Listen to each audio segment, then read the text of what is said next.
On we go. Strangles and biosecurity. So this is my talk for tonight. Now, what is Strangles? Strangles is a bacteria, okay? It targets the upper respiratory tract.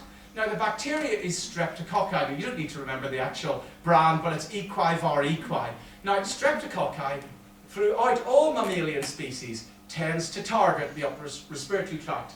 All of you will know when you go to the chemist or when you go to the supermarket or shop that if you want to get a sweet for your sore throat, a very good option is Strepsils. Now, it's called Strepsils because the bacteria that's probably giving you that sore throat is Streptococci.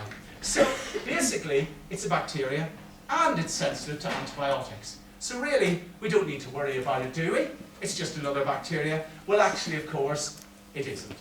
Okay? It's something that puts all of us, vets included, on the red alert because it is a particular type of bacteria. Now, there's lots of good news about it because we can do an awful lot about it, and we know how to nip outbreaks in the bud. We know how to treat horses that have got strangles. But obviously, amongst the horse-owning population, it is certainly not a routine infection.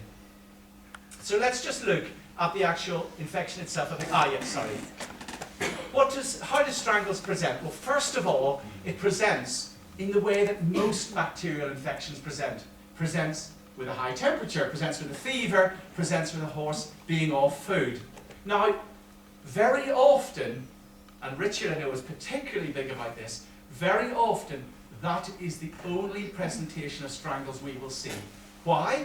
Because actually an awful lot of horses in our population have got a good immunity to strangles. Okay, we don't need to rely on a vaccination sold by Rachel and her company to give immunity to strangles, because many horses getting on in years, certainly those in the early double figures, will have, for the most part, a good immunity to strangles because they will have come across it in many different cases. And it's just like any other infection. If the animal has an immunity, it won't succumb to it.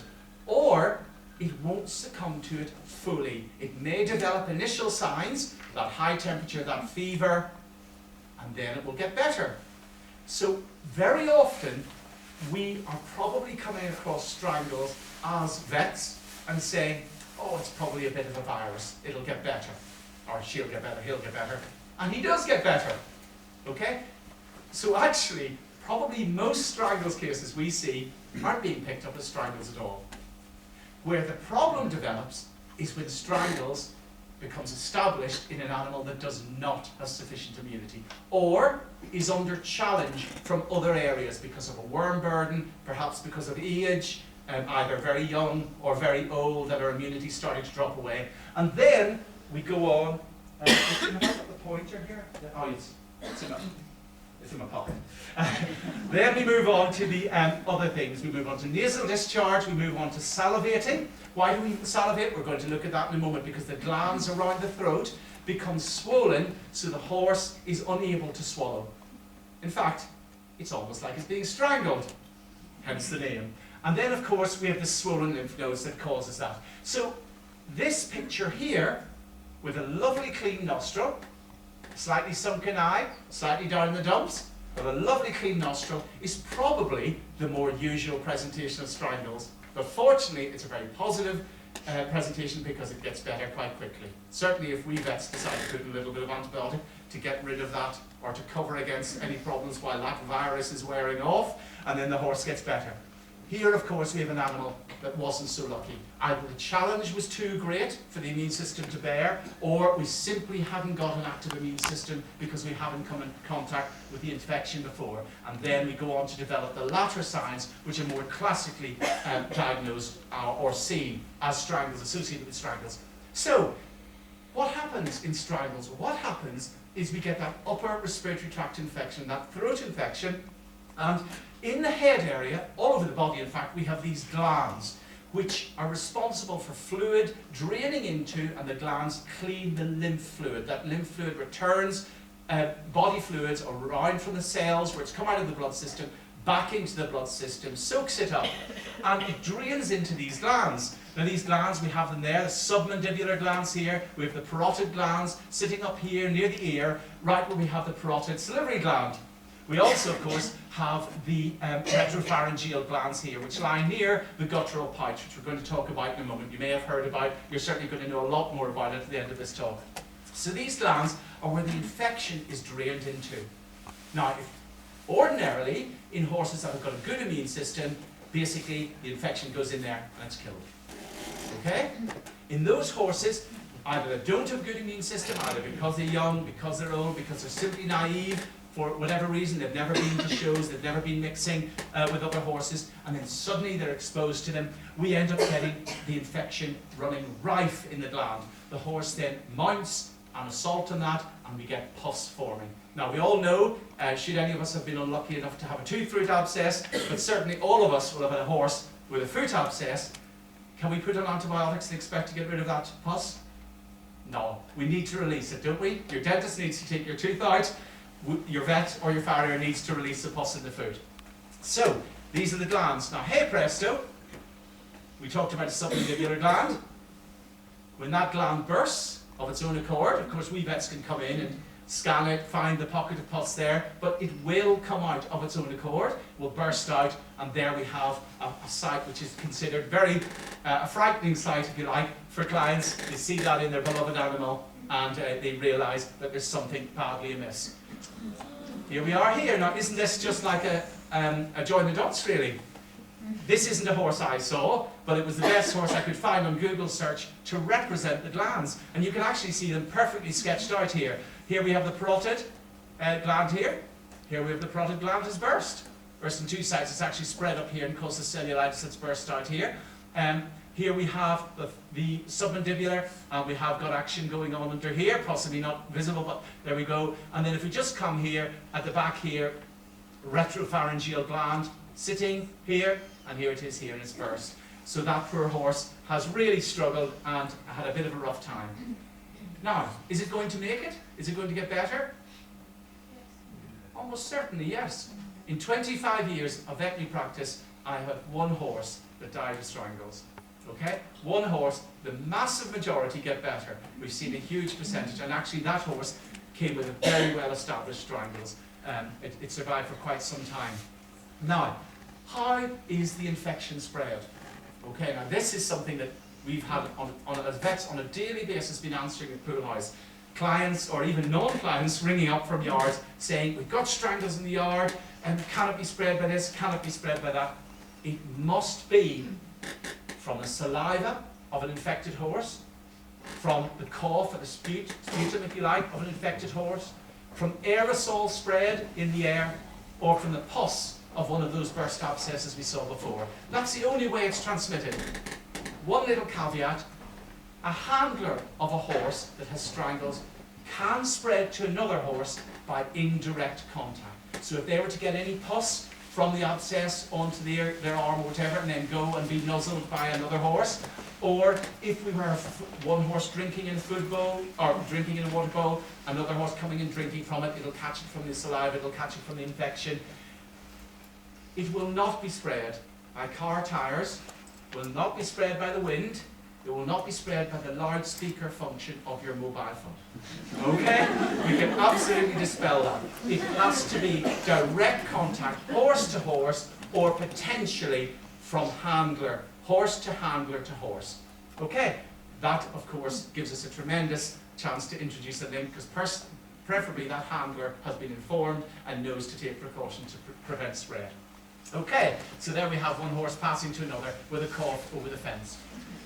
Why is strangles so feared by horse owners? It's just a bacterial infection.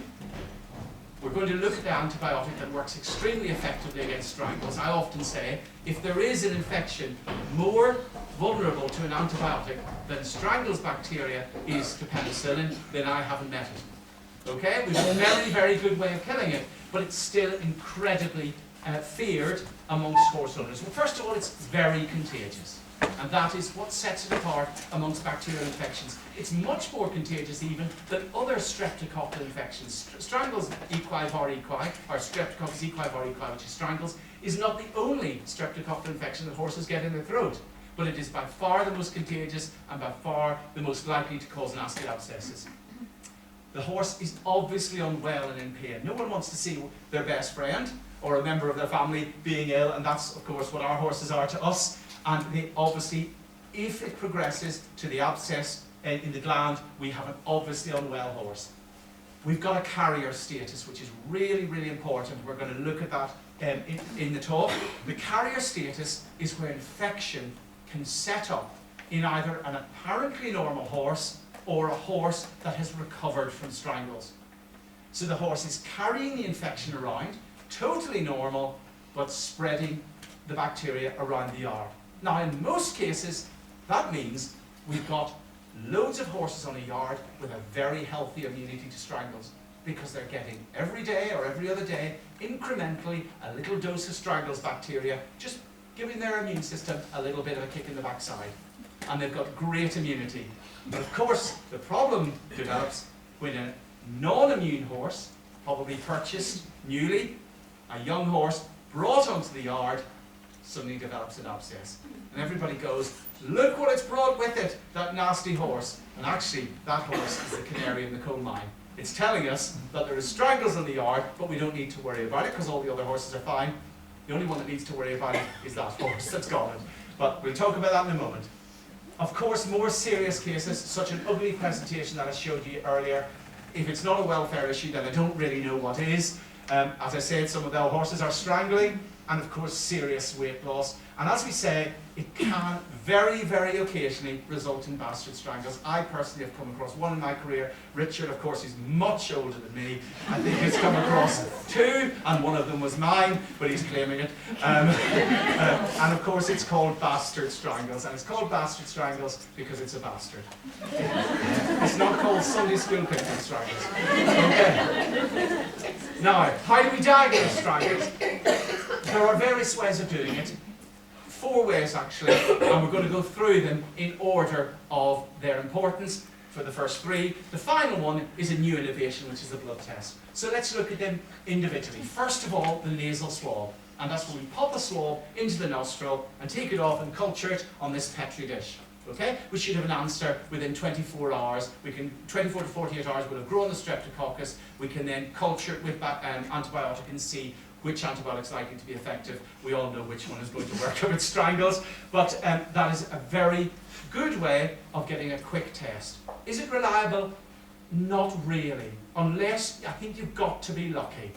You've got to be lucky. Certainly, it's not useful in those animals which don't have a nasal discharge. So it's not useful in those horses which are actually putting up a good resistance to the strangles or are in the early stage before the nastier signs have developed, because we don't really have bacteria around the nose coming out or being released from the animal. And there's a high number of false negatives. In other words, there'll be a lot of animals that we sample, will come back, well, it's a negative nasal swab, it doesn't do strangles. Well, actually it does do strangles, we just didn't do a very good test. Okay? We can do better than that. We can do the nasopharyngeal swab. The nasopharyngeal swab, there it is being demonstrated, it reaches right back into the throat, of course. Strangles, throat area, streptococci, your strepsils, you're going to be more likely to get the infection in this area, reaches much further into the upper respiratory tract, as I said, much less likely to lose a strangles case in the culture. If it tests negative to that swab, it likely is negative. However, this is the gold standard. The horse has got an unusual adaptation in its head, okay? And that is an outpouching of the auditory tube, or the eustachian tube. Now, all mammals have auditory tubes. It's the tube that equalizes pressure between our inner ear and our throat. So it's that thing that pops when we go suddenly downhill in the car, or suddenly up in the air in an aeroplane, okay? The guttural pouch is an outpouching of that. In humans, it's simply a thin tube, which can get blocked occasionally and can lead to tinnitus. That's not relevant to horses. What is relevant is that this outpouching is called a guttural pouch. It's quite an expansive area within the head, probably the size of sort of at least a pint carton of milk, like that sort of size in most animals. It can have 2 sections, there's one on each side of the head, and we believe it is there to increase the resonance of the slightest sound. So the horse, of course, is a prey animal, and it lives by its eyes and its ears. Incredibly useful. And the horse's ears, of course, 8 muscles in each way, can turn in all directions, can turn individually, which of course ours can't do any of that. Ears are incredibly important. This adaptation is the guttural pouch. Fantastic for picking up the slightest sound. Unfortunately, it is also a home where strangles infection can get in, and that is our carrier status. If the infection gets into the guttural pouch, it can very happily live in this structure. And here we are, having passed the tube, down the nostril, avoiding the mouth, of course, because we don't want to chew our expensive equipment. And we go down the nose, into the guttural pouch, into the tube, the opening. And here we have this bone down the middle. This is called the stylohyoid bone. This is involved in balance. Okay? Here we have an artery, and this is called the carotid artery. This carries blood at very high pressure from your horse's heart via the aorta into the carotid artery to the brain. Okay? Blood running through here at very high pressure. And this is why we are often very concerned about persistent nosebleeds in horses, because we can get a fungal infection setting up in the guttural pouch, which can actually erode into this structure. Don't worry, there are often many warning signs that there's something amiss, signs of recurrent nosebleeds, which we vets like to investigate. But it is true, yes, eventually it can rupture, and we can have a sudden bleeding out of the horse. Very, very rare, but it can happen. But as we said, not something you guys will be worrying about, because you'll all be picking up on those initial nosebleeds and having us have a look, and we'll be popping a scope in. But this is the area where we can get infection. And here we have the infection. And this is called chondroids. It looks like cottage cheese. It's in there. It can become mineralized and looks then like marbles. Okay, but this is Strangles infection. And this is probably a shepherd pony. And this is going around making sure all our horses on the yard that it shares have got a great immunity. Okay? It's also making sure that any horse that comes onto the yard as a new livery, that doesn't have a great immunity, develops a nasal discharge and a swelling, and all us owners go into panic.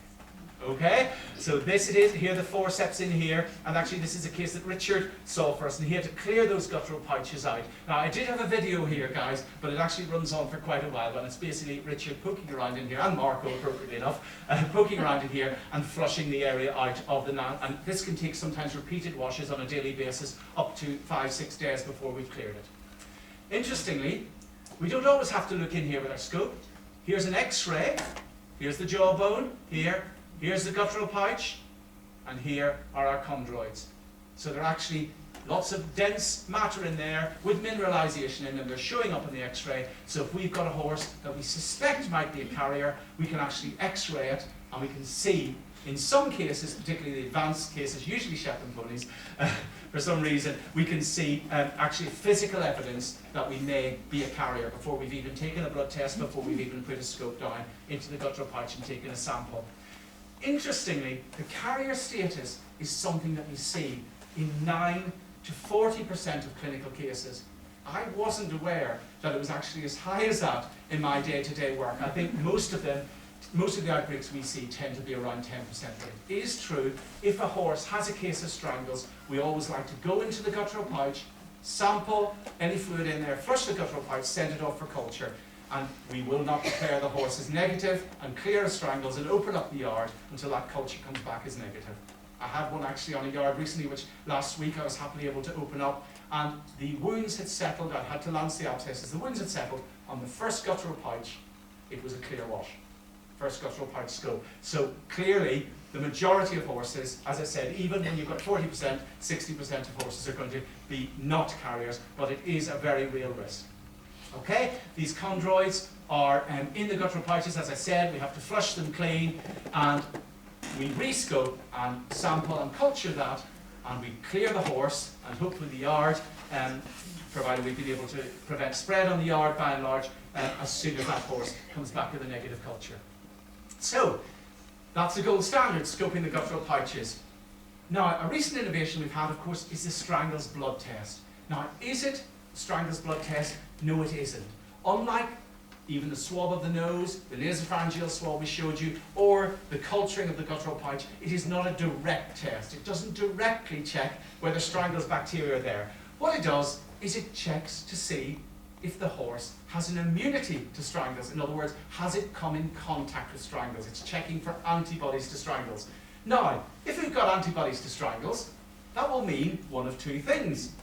It will mean the horse has got an active challenge with strangles infection and has either contracted strangles recently or is a carrier of strangles, or it could just mean that horse is never going to get strangles because it's got a great immunity. The secret, therefore, of the blood test is it must be taken in conjunction with the presentation of the horse. If the horse is depressed, unwell, has a swelling come up in its throat, and you take a blood test and it's got a high antibody reading to strangles, then before you have to wait for your culture results to come back or anything like that, you're going to put 2 and 2 together, and most of the time you're going to say it's 4, and you're going to be right. Okay? On other occasions, the horse will show no signs, and you'll take a blood, and the reading is good, and in those cases you're probably going to think this horse has got a good immunity. Of course, there is, as for most things, a backup plan. If you sample the blood again 10 days later, if the reading has changed, i.e. gone higher, then you know that that horse had strangles. If the reading is the same, then you know it's got a consistently good immunity to strangles. Okay? So the blood test is not something we need to panic about. It has to be taken in conjunction with all other things. So I do know that, as is good practice among some yards now, they're actually taking blood tests from horses before the horse is allowed onto the yard. That blood test must be taken in conjunction with how that horse is presenting. If it's a good reading, the horse has come from a yard that maybe had strangles a couple of years ago, it's a big yard, and the horse is in very good health, it's probably telling us that that horse is a very, very safe horse to come onto the yard. Okay, and it's certainly not going to develop strangles should there be a horse on the yard that's a carrier onto the yard in which it's going. Other horses, of course, if the reading's very high and the horse is looking visibly unwell, then you're going to think, well, that is possibly indicating we've got strangles, at which point you will carry on your more direct tests of scoping guttural pouches, etc., etc. So, is it an ongoing challenge? Is it actually got strangles, or has it just got a good immunity? The blood test can help us, but it's only a piece of the jigsaw. So, I've told you about strangles infection, I've told you about how nasty it can be. Let's look at how we can prevent it spreading, and then let's look at how we treat it. Okay, so interestingly, Rachel very kindly, that's sponsoring this evening that I told you about, Rachel's company, MSD, is actually running a series of CPD courses, continuing professional development courses for vets, because you've launched an app, haven't you? Yeah, we have, called KVHH Yardmaster. So the roadshows are basically enabling us to launch that and to advise vets on how best to use the app and get the most out of it. Yeah. But essentially this will enable vets to go out onto the yard and carry out a simple biosecurity assessment just to identify where the possible risks might be, and then to be able to put forward a series of recommendations to really reduce that risk. Absolutely, Rachel, because I think the thing is, as for anything, prevention is better than cure. So what we want to do is, we're going to look at how we cure strangles in a few minutes, but actually we want to look at how we can prevent it. Okay, so I hope, does that app run on BlackBerry? See, I think I've got Brunel's wide gauge railway. I think I'm the last person that has a BlackBerry. And it's better than the iPhone, it's just more expensive. So I bought mine on eBay. But no, the apps don't run off, that's a pity. Well, I hope what I'm going to talk about here, Rachel, is in your app as well. Basically, when we have a suspect case, we want to look at the history of that case. Has it recently come from a yard that's had strangles? Is it a young animal? Is it moving onto a yard that's got strangles? Has it had recent contact? Has it come from Derby Market? Okay, we're going to look at those things. Does it have a swollen lymph node? We've got to look at the history of the animal. Isolation, okay? Absolutely number one. We're going to put in a field shelter. We're going to separate it from all other horses on the yard. While we recognise that strangles is a welfare issue, while we recognise that it is something that we horse owners and vets get very excited about, it is actually not a notifiable disease. In other words, if a yard has strangles, people can take their horses off to shows, can take their horses off to competitions, can even try and sell their horse if they want, and there's nobody can actually stop them in terms of the letter of the law, in terms of good husbandry, in terms of decency, in terms of responsibility, responsible horse owner, and looking after your fellow horse owners is, of course, absolutely out of order to do something like that. And fortunately, we're in an area here where people are very, very much aware of that, and certainly the horse yards that we've had to deal with recently, particularly one in Lichfield, I could not have asked for better cooperation from the owners. And the yard was actually only shut down for 3 weeks, and we managed to limit it to 2 horses, and as I said, they scoped clear at the first scoping. So while it is not notifiable disease, and we don't have to let the government agencies know about it, it is something we desperately want to stop the spread of, and that it relies on us as good horse owners and giving you the right advice as vets. So the gold standard, 100 metres away, that's where the shelter should be. So a yard, ideally, should have a field shelter where any suspect cases can go. Of course, there has to be no sharing of feeding utensils or anything between animals that potentially have it. The handler who is dealing with the suspect case must not deal with any other horses, okay? Or, if they are dealing with another horse, they must have a complete change of clothes and preferably a shower before they go on to deal with that horse, because that politically is the right thing to do, because we all will be looking at that handler to see that they're not risking the health of anyone else's horse. Of course, testing that we spoke about, checking, does the horse actually have strangles? Does this suspect case actually, is that lymph node a result of strangles, or is that swollen lymph node the result of tooth root abscess? Okay, and it's actually got nothing to do with strangles. We need to know that as early as possible. And of course, disinfectant for hoof wash. And here's something from the yard that I went to, horses strangles that the owner put up, and of course a little description here of what strangles is, but you're not going to read that bit, because you've ever seen that bit has gone into a blind panic and run away, holding their head in their hands and screaming. So it's not really important that you can read that. Biosecurity, of course, disinfectant. Virkon S is a great favourite of mine. It was, and for us vets generally, of course, not just mine, it was used very much during the foot and mouth outbreak of 2001, and if it can kill foot and mouth virus, it can certainly kill strangles. So that's a really good thing. So anyone going in to handle a horse in the secure area must dip their boots on the way out, at the very least. Okay, what do we do if we've got a confirmed case? So, that horse that's in that isolation shelter has now been shown to have strangles. But what we want to do is we want to stop movement onto the yard, off the yard, sorry, for sure. No movement off the yard. That's good, responsible horse ownership. And at this point at Pool House, we will usually call for a yard meeting, and almost always call for a yard meeting, in fact, without exception. But sometimes it's hard to get everybody together. But we'll go out and tell everybody what we expect of them. And we do tend to use a traffic light system. The yard is shut down. Okay, that's non-negotiable. Doesn't matter if the horse that has come onto the yard has got absolutely no contact with other horses on the yard. Ultimately, the horse owning population outside your yard will not be talking about a field shelter or a particular field on that livery yard that has strangles. They'll be talking about that livery yard having strangles. And if you step back a bit further, they'll be talking about Lichfield having strangles. And if you step back a bit further, they'll be saying, South Staffordshire's got strangles.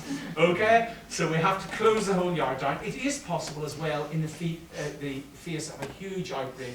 It is where many horses are involved, and we very rarely have that because horse owners are so prompt in this area, calling us in and letting us instigate our control strategies very early on. But if we get a situation, sadly, where a number of horses come on and we're talking about 4, 5, 6 horses getting involved, we often will stop horses coming onto the yard. There's no point in coming into the middle of an outbreak because and basically leading them as in the lightest possible sense, lambs to the slaughter, bringing in more horses to get infected. So we would usually categorise the horses in terms of green, minimal danger, and those people can carry on a very normal existence on the yard. However, they're not allowed to take their horse off the yard, but they can carry on working, using the school, etc., etc., and mixing as normal. Orange would be that group that is, has come in contact with the group from which clinical cases have arisen, but which there are no clinical cases or any suspicions of clinical cases amongst them. And those horses we may choose to blood test and just have a look at the immune status, whether there are any animals, and certainly we may look to take their temperatures on a daily basis, picking them up every morning and working on the basis that if we get a temperature spiking in one of the horses in the morning, it's possible, or we have to assume it strangles until further notice, until further proven. And then red, of course, groups with clinical cases, and they have to be treated in terms of the Virkon S, in terms of using our clothes, changing our clothes when we mix with other horses on the yard. And this is a very, very effective way of nipping the great majority of outbreaks in the the bud. So also are A4 sheets printed off on your computer. A very, very good way of reminding people how to be careful, and people walking through, because of the number of bridleways and rights of ways that we have on our yards around here, the number of people walking the countryside, they have to be careful because, of course, it's unlikely, but someone petting a horse in the field could potentially, an unwitting walker, transmit it to another horse. So, care for the confirmed case. How are we going to deal with it? Well, obviously pain relief. As I said, Strangles, its fullest form, is a welfare issue. Soft feed, because the throat is sore. We want to make eating as easy as possible. Clean air environment, because we're going to be set off by any dust or fungi, spores, whatever in the air, because our throat is going to be very sensitive, and that's going to minimise coughing and minimise its spread accordingly. And then, of course, the actual site where we have the lymph nodes bursting out, clean, clip the inflamed or sore areas, bathing of the ruptured glands, or either they've ruptured or we as vets have lanced them, and then of course the use of antibiotics. And here we have our old friend penicillin, Alexander Fleming, discovered for us in 1927, and we're coming up to 100 years since he discovered that for us, and there is no better antibiotic for treating strangles than penicillin. So while we want to talk about, it's something that we most certainly want to prevent our horses getting, we most certainly want to nip in the bud when our horses, should they be unlucky enough to get it, we also want to bear in mind that the outcome almost certainly will be extremely positive. On we go. So confirmed case, the yard, generally we used to say, can be opened up when we've had 3 successive clean nasopharyngeal swabs. That's what we'd like to say. We can change that round, and we used to say before we did nasopharyngeal swabbing, 3 weeks from the last confirmed clinical case has resolved. Of course, now we know about the carrier status, which, as I said, can affect up to 40% of those horses that are unlucky enough to be infected in outbreak. So our gold standard now, that all clinical cases should have scoping of their guttural pouch, and the yard can be opened up when the last clinical case has scoped clean. And that is the gold standard.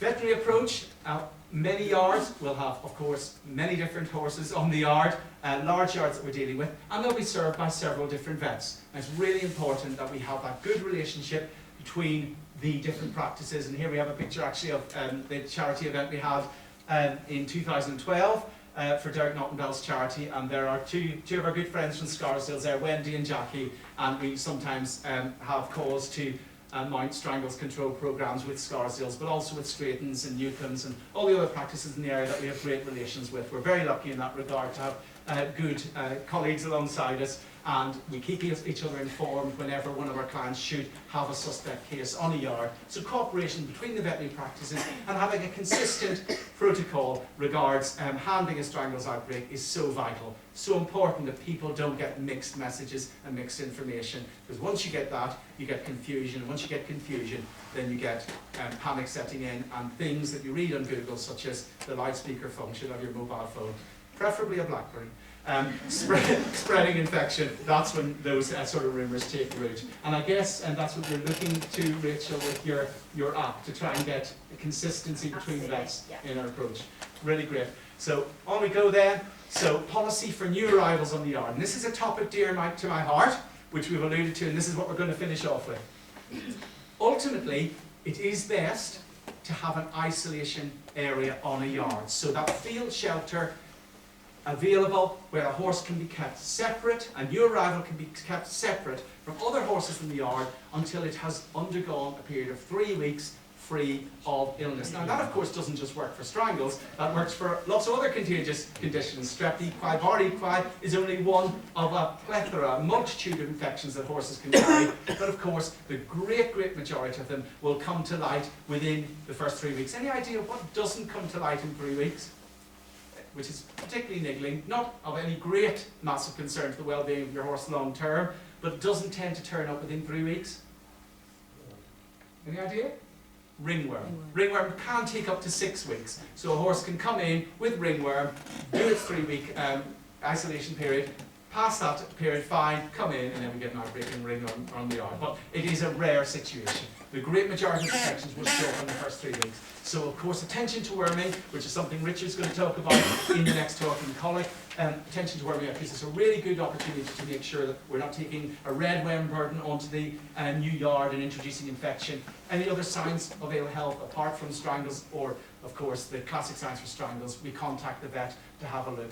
And it is really important to have this isolation period, because the stress of movement, particularly in young horses, can bring about latent infections that are there. The horse is basically controlling, maybe not quite able to get rid of, but it's keeping it at arm's length and, you know, going to get rid of it eventually. And then we introduce the stress of travel, mixing with lots of different horses, and then maybe even the stress of some tall Irish man coming out and flexing his legs and taking blood from him and writing up a report on him before he goes to the new yard.